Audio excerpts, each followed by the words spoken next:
Hi friends, అందరు ఎలా ఉన్నారు? బాగున్నారనే బాగున్నాను ఫ్రెండ్స్. ఇవాళ అయితే చాలా సింపుల్ రెసిపీస్. నెయ్యి అయితే ఎక్కువ వేసుకోండి. ఇప్పుడు నేను ఎందుకు చెప్తున్నానంటే ఇది వాముని చక్కగా మనం బాండీలో నెయ్యి వేసేసి ఒక 3 to 4 స్పూన్స్ నెయ్యి వేసేసి మనకి ఎంత కావాలో అంత వాము వేయించేసుకోవాలి. ఉప్పు వేసి వేయించేసుకోవాలి.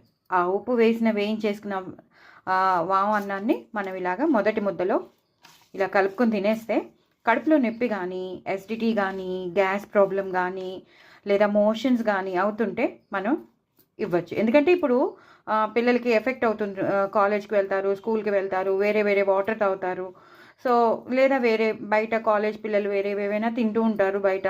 సో వాళ్ళకి కొంచెం స్టమక్ అప్సెట్ అవుతుంది. అలా స్టమక్ అప్సెట్ అయినప్పుడు మీరు తప్పకుండా ఇలా వామన్నం చేసి ఇచ్చేస్తే ఒక మొదటి ముద్దలో వాళ్ళని తినేయమని చక్కగా నెయ్యి వేసుకుని తినేయమని చెప్తే వేడివేడి అన్నంలో ఇలా తింటే కనుక యాసిడిటీ ప్రాబ్లం కానీ, కడుపులో నొప్పి కానీ, ఆ గ్యాస్ ప్రాబ్లం కానీ తగ్గిపోయి మోషన్స్ కూడా తగ్గిపోతాయి. సో చాలా అన్నం తొందరగా జీర్ణం అయిపోతుంది. డైజెస్టివ్ ప్రాబ్లం బాగుపడుతుంది. ఏమైనా ప్రాబ్లం ఉంటే డైజెస్టివ్ సిస్టంలో ఏమైనా ప్రాబ్లం ఉంటే అది కూడా క్లియర్ అయిపోతుంది. మన గట్ హెల్తీగా ఉంటుంది. సో అలా 2-3 రోజులు మనం వాళ్ళకి ఇచ్చేసామనుకోండి, పొద్దున పూట ఎప్పుడప్పుడు వాళ్ళకి ఇచ్చేసామనుకోండి మొదటి ముద్దలో, అప్పుడు వాళ్ళకి క్లియర్ అయిపోతుంది. ఎలాంటి కడుపు నొప్పి ఉండదు, డైజెస్టివ్ ప్రాబ్లమ్స్ ఉండవు, హ్యాపీగా మోషన్ కూడా ఫ్రీ అయిపోతుంది అనమాట. ఒకవేళ మోషన్స్ అవుతున్న వాళ్ళకి మోషన్ కట్టేస్తుంది, మోషన్ ఫ్రీ అవ్వని వాళ్ళకి మోషన్ అవుతుంది. సో ఇది కూడా ఉంది దీంట్లో. సో వామ్ అనేది చాలా చాలా మంచిది.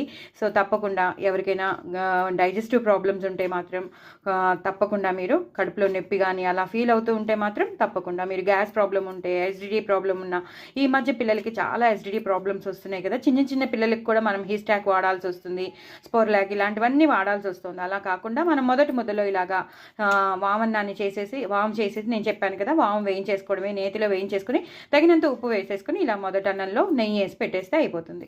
సో ఇవాళ నేను ఇదే రెసిపీ నేను మీకు చూపిద్దాం అనుకుని మీకు చూపించేశాను. సో ఆవకాయ అన్నం తింటాను, అలాగే పెరుగన్నం, ఆవకాయ కలుపుకుని పెరుగు నంచుకుంటాను. చాలా చాలా బాగుంటుంది. గడ్డ పెరుగు నంచుకుంటే చాలా బాగుంటుంది. సో ఇదనమాట. సో ఎలాగో చూపిస్తున్నాను కదా అని ఇది ఖాళీగా ఉంచడం ఎందుకు అని చెప్పి నేను ఇలా చేశాను అనమాట. సో వామన్నం కంపల్సరీ మీకు అందరికీ చూపించాలని నేను చేశాను అనమాట. సో ఇది ఒక టిప్ అనుకోండి, లేదా మీరు తప్పకుండా పాటించమనే చెప్తున్నాను. పిల్లల కోసం కానీ పెద్దల కోసం కానీ. ఇది పిల్లల కోసమే కాదు, పెద్దవాళ్ళు కూడా ఇలా తింటే చాలా చాలా మంచిది. సో రోజు తిన్నా కూడా ఏమీ కాదు, మంచి హెల్తీగా ఉంటుంది మన గట్ అనేది, మన డైజెస్టివ్ సిస్టమ్ అనేది. మరి ఇంకెందుకు ఆలస్యం, నా ఛానల్ని మాత్రం సబ్స్క్రైబ్ చేసుకోవడం అసలు మర్చిపోద్దు. బాయ్ అండి.